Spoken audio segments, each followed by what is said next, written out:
Assam Direct Recruitment Grade 3 and Grade 4 apply last date 29 December. যিসকলে এতিয়ালৈকে apply কৰা নাই আজি এপ্লাই কৰি লওক যেহেতু লাষ্ট ডেট 29 ডিচেম্বৰ। এই ভিডিঅ'ৰ জৰিয়তে আপোনালোকে নিজৰ মোবাইলত গ্ৰেড 4 কেনেদৰে এপ্লাই কৰিব পাৰি তাকে দেখুৱাম। তেনে বলক ভিডিঅ'টো আৰম্ভ কৰোঁ।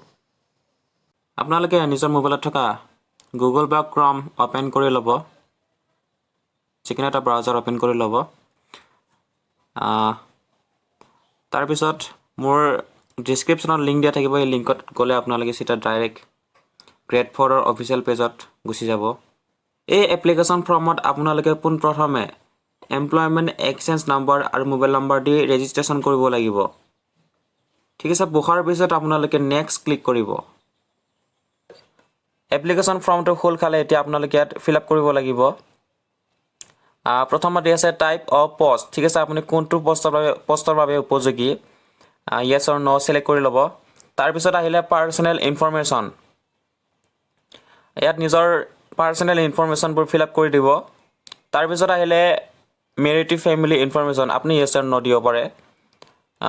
নেক্সট আহিলে পাৰ্মানেণ্ট এড্ৰেছ ইনফৰমেশ্যন। ঠিক আছে, নিজৰ address, police station, village, district সম্পূৰ্ণ বহাই দিব। তাৰপিছত কণ্টেক্ট ইনফৰমেশ্যন, ইয়াত আপোনাৰ আধাৰ কাৰ্ডৰ নাম্বাৰটো দিব লাগিব। নেক্সট আহিলে প্ৰিফাৰেঞ্চ ৰিটাৰ্ণ এক্সামিনেশ্যন। তিনিটা প্ৰিফাৰেঞ্চ দিয়া আছে, আপোনালোকে নিজৰ এক্সাম চেণ্টাৰ চিলেক্ট কৰি ল'ব। নেক্সট আহিলে কোৱালিফিকেশ্যন ডিটেইলছ। ইয়াত আপোনাৰ কোৱালিফিকেশ্যন ডিটেইলছবোৰ ফিল আপ কৰিব লাগিব।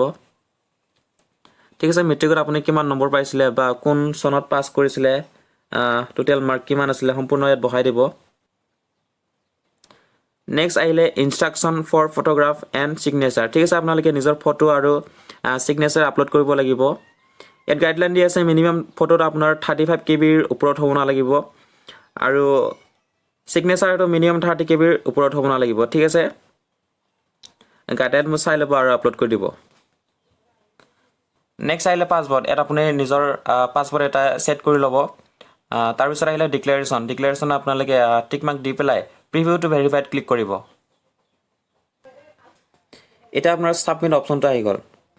ঠিক আছে, ছাবমিট কৰি দিব।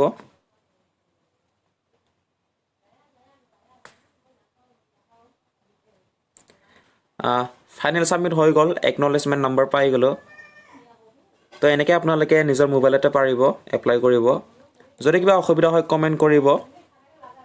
ধন্যবাদ।